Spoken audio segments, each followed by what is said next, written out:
I've coached high school ball. I've coached small college NAIA. I've coached small Division I, big Division I, and now into the NFL. And key to the quick game, that's what we're working our way towards here. There's only so many things you can do with the quick game. And most of you, again, we'll put the schematics up here and we'll talk very specifically about what we get out of the quick game. But, and I don't mean to be oversimplistic here, but a hitch is a hitch, a slant is a slant, and a quick out is a quick out. Now you may combination them in a couple of different ways, as we do. But the key to the quick game is how often are you going to do it and how is it built within the structure of your game plan. And you'll see as I get to it here, the importance that it plays for us. Every year up to the last 2 or 3 years when we started implementing this, I came away at your year-end self-scout looking at what you did, what worked, what didn't, what was completion percentage, what was the yards per throw, what was the yards per catch, and you go, damn, I need to throw more quick. They were efficient, they got good yardage, and they were a positive part of the offense.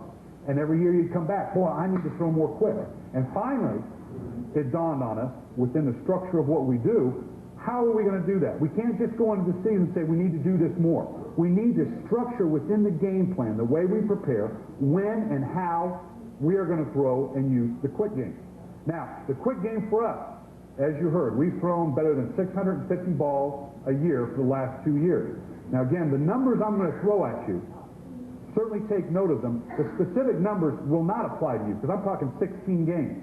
What you need to do is take it one step further, whether you're college, small college, junior college, or high school, and apply it to your total parameters as to how many times, how many plays do you run a game? How many third down situations are you in a game? How many first downs do you generate in a game? I promise you that they're proportional. The exact numbers are going to be different, but the proportions are going to be the exact same. So for us, we said, how are we going to enhance the quick game? How are we going to get, and for us, we threw 178 quicks, what I call three-step drop, hitch, slant, quick out, whatever combination is, 170 of them last year. Now that's better than 20%, 25% of our passing attacks. And that's about where it needs to be. And here's why. There are 4, and this is something you're going to want to write down, I promise you. There's been a lot of studies done over the last 15 years, statistically. What are the most viable measurements to winning? There's a lot of things that go on in this game. First down efficiency, third down efficiency, red zone, completion percentage, all the kicking game percentage, change of field, time of possession, all it has to do with the game. But statistically, it can be analyzed, what are the 4 factors, we were looking for, what are the 4 factors that most often dictate the success of a game? Now, the number 1 factor, everybody in this room right now could say it, turnovers. Age old, absolutely. You win the turnover battle, that is usually the highest correlation to success. It's in that 80, usually that 80 to 85% bracket. If you win the turnover battle, you will win the game 80 to 85% of the time. And the key to these statistics are that they're interactive. It does no good if you lead the league in turnovers, getting turnovers, if your offense is leading the league and giving it up. It's an interactive relationship. The second measurement, this surprises people sometimes, is explosive. Plays of 20 yards or more. That's what the league measures, the NFL now, and again I'm talking in NFL terms. The league measures an explosive as a gain of 20 yards or more. Now, we have found it to statistically be more relevant of passes of 16 yards or more and runs of 12 yards or more. And I'll touch on the reason for that a little bit later on. But explosives, and interestingly enough, the last 2 years in the National Football League, explosives actually exceeded the percentage of turnovers. The team that had the highest explosion rate in relationship to its opponent had an even higher success ratio than the turnover ratio. Both very good. And you're talking about huge changes of possession. Obviously, big chunks of yardage here with explosion. The last 2 years, we have been either number 2 or number 3 in the league in creating explosive plays, gains of 20 yards or more. And that's been a big reason for our success, because it becomes increasingly difficult to go the length of the field. The third measurable, and this is where it ties into the quick game. The third measurable is getting a 4+ average on first down. Gaining 4 yards or better on first down. And you can extrapolate this out very easily in your mind. Obviously, you're talking about putting yourself in a number of second mediums compared to second long. Even if you're unsuccessful on second down, you're still in a third medium ratio instead of third long, and we'll talk about that in the second part of the segment. It allows you to stay in a better rhythm. Your players have more confidence, just common sense. But this is where that +4 comes into play. And again, the defensive coaches tickle me. They're saying, well, see, you got to run the ball effectively. You've got to get that +4, because if you throw the ball, you're going to have incompletions, and you're not going to maintain that +4. Now, interestingly, that in mind, I'm going to put you on the spot here, my young man right here on the spot. To win the +4 average on first down, what percentage do you think it would take to do that? What percentage of on first down do you think you have to gain 4 yards or more to be efficient to win? 75%. Pretty good guess. If in the National Football League now, if you were to average between 45 and 50% of 4 yards or better in your rushing game, you would have led the National Football League every year for the last 10 years. 45 to 50%, 4 yards or better. And it's getting tougher. The average run in the NFL has gotten less with every year the last 4 to 5 years. It's gone from 4-1 to 4 to 3-9 to 3-8 to 3-7. So, and that's a legitimate, that would be the typical answer that you would get. 45 to 50%. In your quick game, in your quick passing game, and you can go back and analyze what your quick game percentages are. It should be in the 70 to 80% range. If you're, whatever amount of pitches or slants or outs that you're throwing, if you're not completing, because you're talking high percentage throws here. Quick release, wide open receivers, guys coming across the field, fairly easy throw compared to some other throws for your quarterback. And whatever system you're using, if you throw quick at all, they're probably a viable part of your game. So now you can just see right here that measurable statistic, number 3 on the list, 4 yards or better. Rushing, if you're really good rushing, 45 to 50%, but you're talking 60, 70, 80% in the quick game. So you get where I'm going with this? The quick game, in enhancing that third most important measurable probability to success, meaning 4 yards or better on first down, becomes vital. And that's what our approach is. That's how important it is. Now, the fourth measurable, just so you have, and it's not for discussion today, obviously, that's another clinic or another tape or another book, is red zone efficiency. It's converting points in the red zone when you get there. I'm not talking about touchdowns necessarily, would like that. But the team that will convert the highest percentage of scores when they get into the red zone is the fourth highest correlate to winning. Perfect example of that was 1993, before we had Warren Moon, we had Jim McMahon as our quarterback. We were not a particularly dynamic offense. We had won the division before in 1992 with Terry Allen, an excellent offensive line, fifth best rushing team in the league. Terry Allen blows a knee in training camp. We lose 3 of our 5 offensive linemen to free agency. Terry Allen's backup breaks his hand in Berlin in a game we played over there, an exhibition game. He's gone for the year. Robert Smith, who was a rookie, caught every childhood disease known to man as a rookie and played only 3 games for it. And Jim McMahon was gone for 5 games, as had been Jim's history. So the point I'm trying to get to is we weren't real great offensively, but we did go to the playoffs. We won 4 of our last 5 games against 4 playoff teams, 3 of which were division champions, to get into the playoffs. And we did it because we had 3 of the 4 measurables. We led the league in turnover ratio. We were not very explosive, but we were second in the league in +4 or better efficiency on first down, and we led the league in red zone efficiency with 96%, which no one's come close to in even the last 5 years. And that had a lot to do with a good field goal kicker, and it also had to do with being very careful with the ball when we got in the red zone, and obviously playing some pretty good defense. So, where are we getting at with this? Trust me, we're getting there. Here are some numbers to look at, and you'll see where I'm getting with this. Just have faith with me here a little bit. I pulled out a couple teams with different styles of plays, AFC, NFC, and the numbers themselves are really insignificant. That's for another discussion. But you can see in the open field in the red zone, broken it down and distance-wise. And the thing I want you to recognize is, again, not so much the totals, because they'll only apply to you so much, and the ratios will change for you, but how consistent each of these levels are. And it doesn't change from year to year. Like I said, this is a very geometric game. You are in first down, second medium, second long, nickel situations, red zone, starting a series inside drive, in an incredibly identifiable number from year to year. If you may have already done this. If you will take what you do offensively, over the last 4 or 5 years and chart how many times you are in that situation, you will astound yourself how similar those numbers are. And it's obviously going to be very similar if you're talking the same offense. What I'm trying to show you here is different styles of play, different divisions, different conferences, different levels of ability and offense, and the number of times you're in these situations, give or take a play per game, is incredibly similar.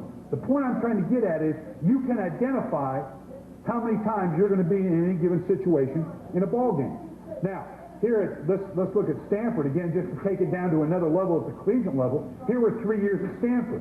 Now, obviously, in the college game, they run more plays. They're not on the same clock that we are in the NFL, so they tend to run between 5 and 6% more plays than we do.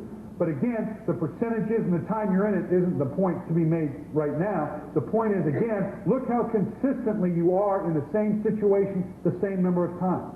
So one of the first keys you have to do is identify what are the parameters I'm talking about for my offense. How many times am I in first down in the open field?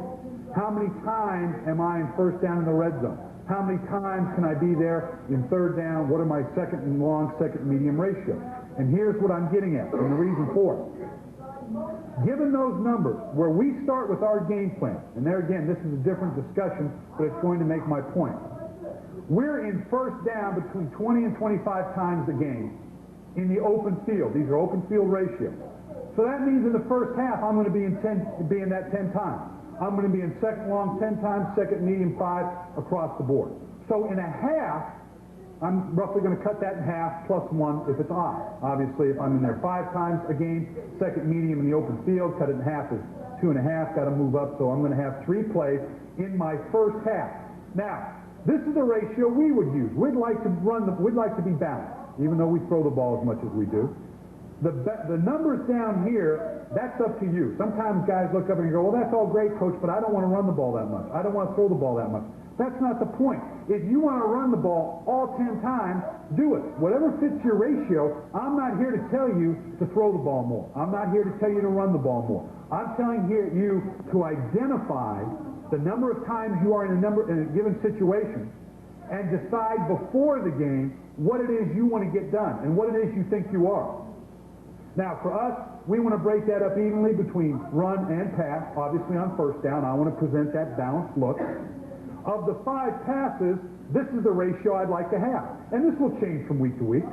One week I'll say, no, I think we need a few more quicks. No, we're going to run the ball a little bit more this week. It's going to be more play action. Whatever these ratios and whatever you do, maybe you don't run drop back. Maybe you do nothing but the quick game and the play action or sprint out. Whatever it is, identify it. For us, that then breaks my openers, that mythical or magical Bill Walsh, Joe Gibbs, 25 openers. This is how we start with it. I can't go into the game. I have a tough time analyzing an opponent and going, what 40 passes am I going to throw? But I can identify what's the best starting 8 drop backs, 3 quicks, and 5 play actions I'm going to throw, and build from there. And that's where I start every week. Now, the point being, getting eventually around to our topic, is the quick. I am going to design in my opening sequence in the first half, in the open field, a minimum of 3 quicks. And they'll be based on formationally, my run formation, certain things, mainly as a balance to the other things that I'm doing.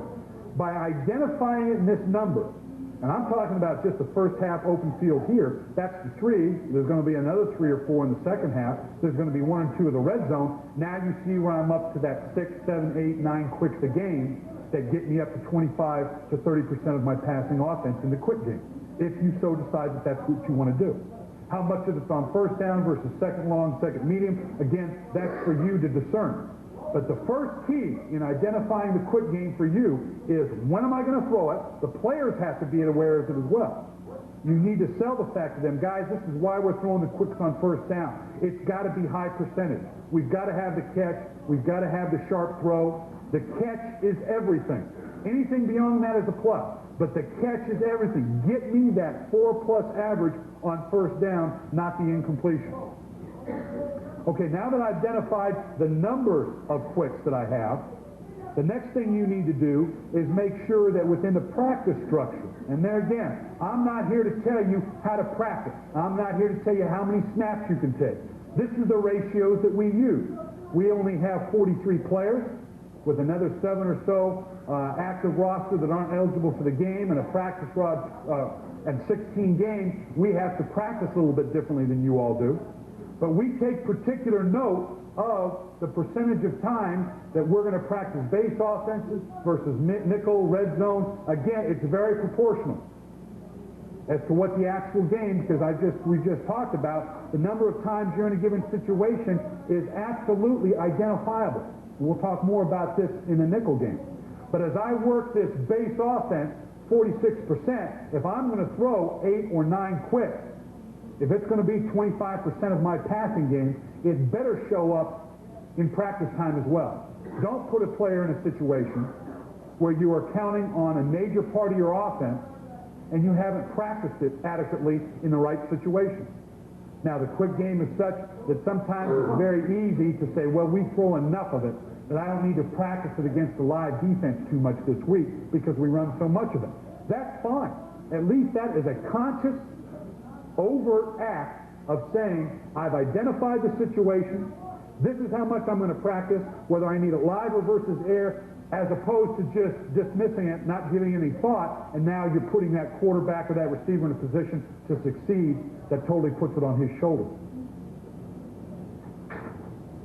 Okay, now with the quick. All right, let's get to the specifics. And I've worn you out, and again, we'll expand on this in the nickel game where it is even more applicable. But the bottom line in stage 1 here is trying to convince you how often you should throw the quick game, the importance, and the ratios you should do with it. Now, we throw the quicks in 3 ways. And obviously, you have to tie your protections in with it. I've noticed one of the topics later today or is talking about the passing game and how protections will dictate that. And that's very important. As an offensive coordinator, and as a guy who's been in the back end of it, designing routes for all my career, and that's the fun end of it, I really don't think I came of age as an offensive coordinator or really made that next step into reaching that level of truly knowing the passing game until I spent the time to really understand protection schemes. That's much more important. We can all design routes, and players never forget a route. They never forget where they're supposed to run half the time if they're going to get the ball. But the protection schemes are probably the single most important thing you could do. We have 3 types of quick protection schemes. We have the quick sprint or dash, which is simply obviously a gap, break contain, hit the thing on the 3rd or 4th step, which Warren obviously is very good at given his run and shoot background. The second type we have is what we call rip or lift protection. That is a 3-step straight drop back. It's the easiest protection we have because it is true gap, not gap man, not gap zone. It is gap. Let me expand on that. Anybody that runs a turn back protection, you either have to start with man principles that say you and I are going to turn back on the first down lineman and work to the back to the next level, or you have zone principles that say you and I are going to control this zone, and in whatever combination they come, we're going to handle this zone. And most turn back zone or turn back man protections work in unison with one another. Or in this instance, it is a turn back gap. I don't care if there's 30 son of bitches come through that hole, that gap is my responsibility. I don't care what the front is. I don't care what the stack of the backer is. I'm going to protect PAT protection. I'm not letting anything come between me and the guy to my left or right, whichever way it's called. Now, this is incredibly efficient. It's easy to coach. It allows you symmetrical routes, meaning that you can get 2 and 3 receivers, or 2 if you're balanced up. You can get that tight end or that second tight end if you're in 2 tight, or the 4 wide receivers. You can get 2 guys out each side, or overload an area and have 3 outs quickly right now and incorporate that tight end or 4 wide. The back is committed to protection. There's no leaking out here. And he goes directly to the ass, to the side call of that tackle, and takes the first thing that comes off the tackle's ass. This is the easiest thing we audible to. We go to it a great deal. It's a no-brainer. We don't care what the front is. The quarterbacks are very comfortable with it because they know who's getting out. The limitations of the protection are twofold, and you want to recognize those. One, obviously anything coming from the outside, deep from the outside, cannot get picked up because you're selling out to the gap protection. And do not dilute this. Do not tell that back to handle that slot blitzer off the outside, go to the hip of the tackle, secure it, but watch for the outside and then skip out to the outside guy. If you do it, I promise you during the course of the year, someone's going to violate a gap, and while he's looking for that rusher to come to the outside, you're going to have someone beat his man with a quicker pass to the quarterback. Don't dilute pure gap protection. Live with the limitation that if there is something that comes off the slot on the outside, that the quarterback has to beat it with the throw. And as long as he's aware of that, you're going to be okay. Okay, I can't stress that enough. A perfect example is here on the 34 diagram. This tackle right here can look up here and say, wait a minute, I can see this backer up here, and he's not threatening. So there's nothing going to violate my gap. So I can hang around here with this tackle a little bit longer and don't worry about my gap. And that will ensure the back can then go to that outside man. Because if you do what I just told you, sell out to the gap, and this guy takes an outside charge, and he comes, the back can only take one, in theory, in the way it's drawn up. Okay? Now, this is where the cross-coaching comes in a little bit. I tell that tackle, if you can make that assertion that your gap is not threatened, and you want to hang with that defensive end just a little bit, you may do so, and it will certainly help us in terms of widening this pocket. But don't ever be wrong. If your inside gap, if you ever get beat to the inside gap, I'm going to have to send a letter home to your mama about how you died after a film session. Do not give a quick, open, short angle to a defender to hit my 39-year-old quarterback, who's probably one of the all-time great quarterbacks, in my opinion, to ever play the game. Okay? So you have to qualify a little bit, but the point I tell him is, if you make the mistake to go gap and this guy comes free, I will live with that. That's my responsibility. But obviously you've got to be a good football player too. I tell my players all the time, I can't have two players. I can't have a player that doesn't do what he's told. But we're not going to win with players that can only do what they're told. At some point, a certain level of free agency has to come into play, and they have to play football. One of those, don't go out there, yes, touchdown. You know, we've all done that too. Don't throw that, yes, touchdown. We've all been there. So the turnback gap is one of our primary, particularly audible wide. No-brainer for the linemen. They love it. They love when you audible to your rip and live. Rip and live, right and left, obviously, being the key there.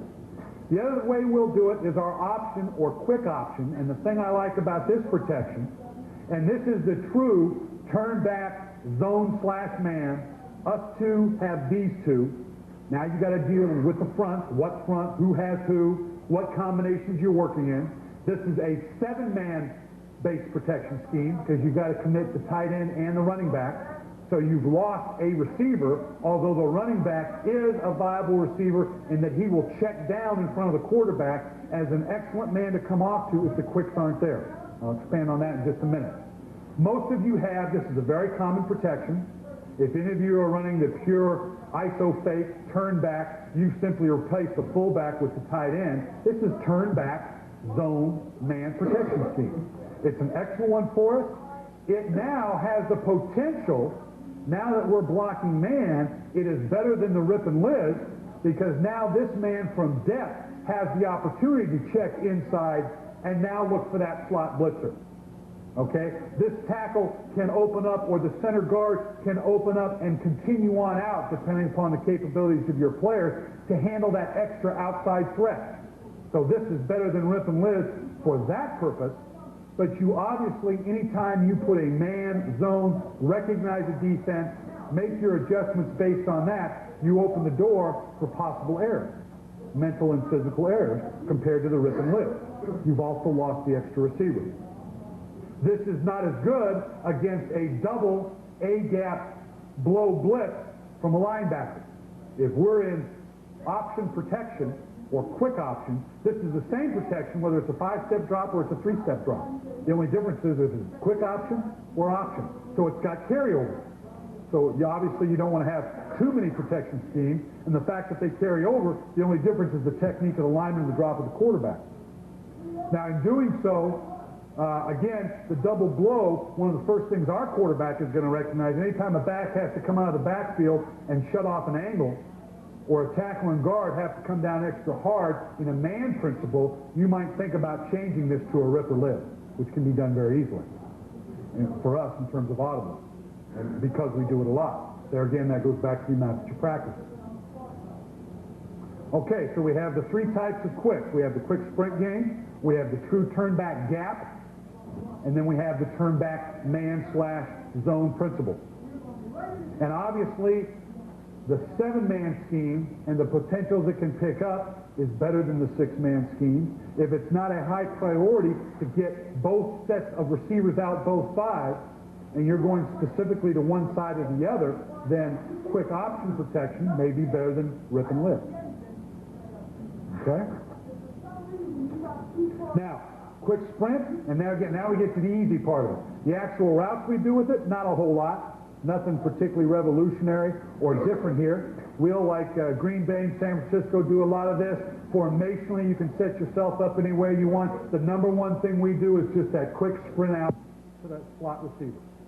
In theory, the outside receiver pushes the edge. If a two-deep corner wants to drop down and cut out the knees of your quick receiver, you can have a throw wide and quick at that 12 to 15-yard level by the quarterback. Warren Moon, again, because his run-shoot ability is very good at that.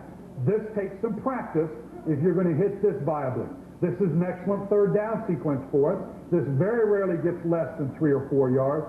Very efficient, very easy for the quarterback to see. If you're lucky enough to break contain, sometimes the quarterback even has a chance to run for it. So it's a high percentage, good little quick series. I doubt if any of you aren't running some form of it already. And again, I've just used a couple of formationals. You can do it out of 4 wide, 3 wide, 2 types, 3 types, whatever combinations you want. And again, rather than get into a whole blown out list, we don't have a lot of quick combinations. Again, consistency comes out of repetition. You don't want to give the quarterback a lot of different reads and a lot of different looks on something that you're counting on for a very high efficiency. All right, now the normal quick hitch. DB coach is getting fired up over there. All right, quick hitch like everybody, just a few key coaching points. Like everybody, now we take our hitches a little bit deeper. Warren prefers that. He has got such a strong and quick arm. He'd rather get that every inch of the route that he can.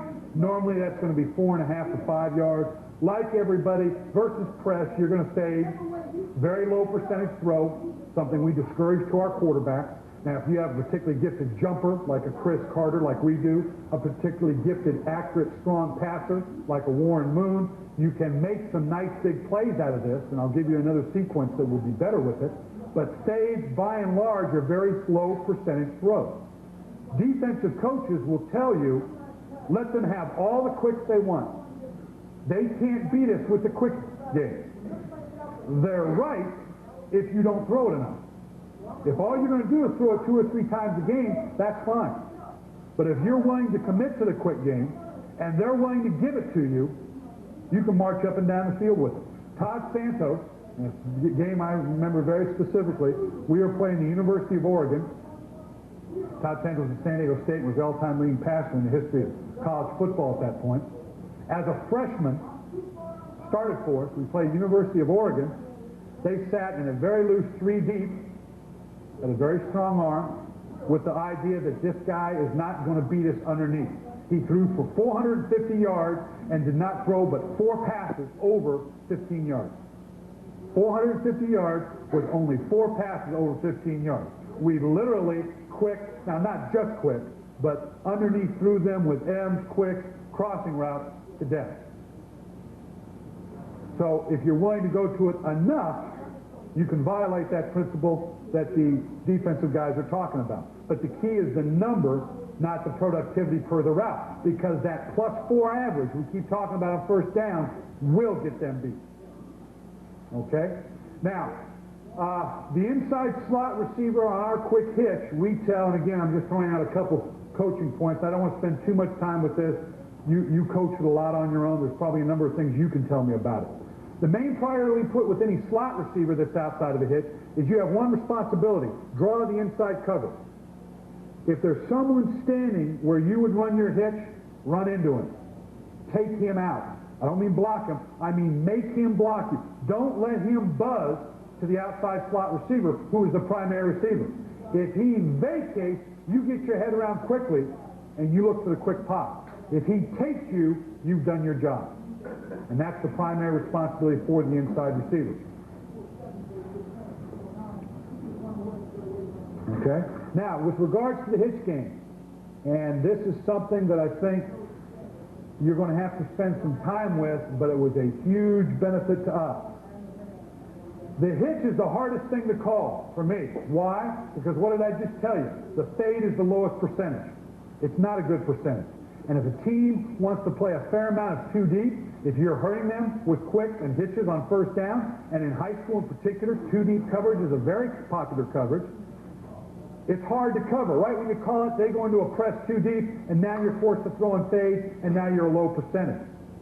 Where we picked up a predominant amount of our hitches are not called, I don't call hitches from the sideline. I tell the quarterback on first and second down, if you see a hitch and you want to go to it, go. No matter what I've got called, in any situation, you want to change to a hitch, do so. Now, you may or may not want to do that with the level of quarterbacks you're dealing with. That helped to a degree, but we still weren't getting this high percentage throw enough. Until we started to incorporate hitches on the backside of 5-step drop route combinations. What that allowed us to do was to call our normal, this is just an example of one combination. It can be anything you want. It can be a 3-level flood. It can be an individual isolation. This part of it is inconsequential to our discussion right now. What we do, though, anytime we have a 3-receiver route combination, strong or weak, on many of them, not all, we will build in a backside hitch to the backside. And what the quarterback is told, that if we have a route combination on and they give you that hitch that you now don't have to audible to, before you would have had to, now it's built in, you pull up after 3 steps and you hit the hitch. High percentage. Now, the thing that's going through your mind right now, as it did mine, what about the lineman? What about this back, particularly if he's in a Q alignment behind the quarterback in some kind of option or 7-man weak flow? Is he going to get in the way of the quarterback? This isn't going to work. All I can tell you is it works. For whatever reason, now the 3 steps from the quarterback have to be a legitimate 3 steps. They've got to be a full 3 steps. And the backs, certainly on their approach, have to be aware that this is built in, but we don't spend a lot of time with it. The quarterback has never hit his hand on the helmet of the lineman. The linemen have never given so much ground when he's breaking a 5 to a 3-step, and the running back has never run over our quarterback. That's all I can tell you. I can't guarantee it. And it was presented to me, I'll tell you who Jerry Rome, who I have a great deal of respect for, been in the league a long time, was our receiver coach a couple of years ago, introduced this concept to us, and it doubled the amount of hitches that we got in a given year, building in that hitch to the backside. And like Jerry told me, and like I'm telling you, it doesn't come up. It doesn't happen. Try it and see how you like it, but it's a great way to build in the hitch game. Okay? And again, I have some examples on the video for afterward. Now, the quick out is something we use a great deal of. And the reason we go to the quick out, we do not fade our quick out. The reason is I don't want to get in a position where we get pushed into a lot of fade. And even against 2 deep, the way people play it, whether it's a 2 deep man, hard inside pressure, level 2 deep zone where he gives ground, you've got a chance of still hitting this. And don't put yourself in the position to throw a low percentage fade. It doesn't have as big play potential because this is about all the yardage you get out of it. This is a long throw. A lot of people don't throw quick out. Warren Moon's got the arm to do it. It's one less fade that you have to run. It's the same route progression for his responsibility, protection scheme, whatever. On this, the check down becomes very much more viable if that out is not there. If you've got a strong arm quarterback that you believe in, this is an excellent series. If not, you don't want to fool with the quick out. The point that I tell the quarterback, your aiming point is 7 yards. Throw the ball out of bounds at 7 yards. This thing needs to be a great catch, stutter the feet, he goes out of bounds. Don't try to be too precise with it. Don't bring it in behind him to make an easier throw and catch, because then it gets picked and goes the other way. That's always my biggest concern with the amount of quick outs that we run. We've never had one intercepted and gone the other way. But you give something to get something. All you're going to get is the 7 yards on the quick out. And you've got to judge your quarterback's abilities based on that. One play that we do run a lot of, and I'll show you on the tape for those that want to see it after going into the lunch break, is double quick out to the same side. This series is very good because it does a couple of things. We build into the hitch to the backside, not an out. We clear out with the Z receiver just like your quick sprint series that says if you get trapped by a level corner, you've got a nice quick outside 12 yards, put it on a rope to the receiver deep. The quick out from a wide receiver ends up being run much like just that quick one route or that quick flat of the quick sprint that we showed up earlier. And this second guy is the second ace up the sleeve. It's the second draw. It's the second trap. You know, they never expect the second one after the first one. This guy catches a ton of balls this way. They give you 3 deep, just raise up and hit the hitch. Don't fool with them. Let the guy go. If they give you quarter, quarter, half, level, half, quarter, quarter off coverage, this safety in here can't get out there wide enough. This flat is going to be violated. Go ahead and hit it. If they give you a hard 2 deep, this guy's wide open. Okay? So this double quick out is very, very popular for us and very, very good. Probably run the number one quick combination that we run. When I say that now, remember I told you we pick up our hitches on the backside other ways, and the quick outs are something that you don't want to make a living on, but we have the talents to do that. This is probably the number one quick that we do. Okay?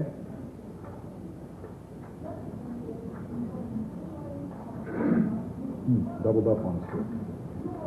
And then, of course, the slants are the next one. A little bit harder throw. The positive about the slant, because whether it's 2 deep or man, the quarterback has to be very precise where he wants to put the ball. The receiver's on the move. This has much bigger play potential. We have much more big plays out of our slant than we do any other route. But it's a lower percentage throw because it's harder than you think. The key that the coaching point we make on the slant is you have to have a consistent aiming point for the quarterback. Receivers have to be very much on the same page with regards to the angles and the depth that they run. We can't have one guy going off at 45 degrees and another up at 60-degree angle.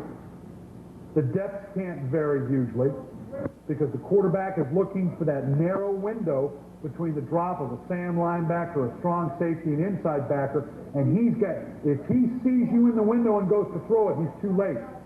He has to know you when you're going to come into that window, and he basically has to throw it in there, and the lower the better. We school the receivers up to be prepared to catch this thing from the belly down, because the quarterback is going to put it to a spot, and we don't want to have an incompletion because you weren't ready for a catch that came any place but right here. If you can catch it on the run, now you come in that 2 deep, underneath that 2 deep safety trying to blow you up, and you make a miss. Now you get some real big plays off of it. But you also can get blown up, and you can have the thing just a little bit behind you, tipped up in here. Now you tip it up, the safety comes in behind, you get the interception. It's a give and take on the slants versus the hitches and the out and the double, what we call double Dallas or double quick out.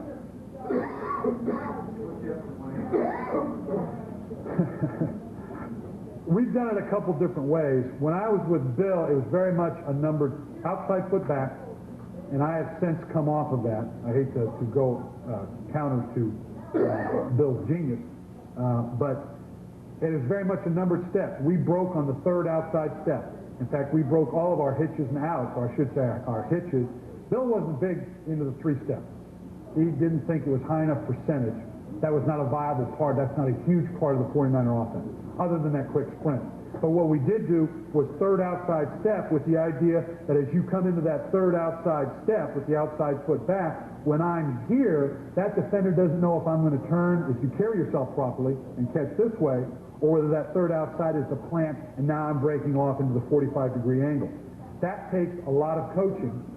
And you can go back, and even though you coach it and you coach it and you coach it and you say that's the way you do it, you can go back and look at the 49er stuff, and you can go look at my stuff, and that's the way you coach it, and they break it off after 2 steps and come inside.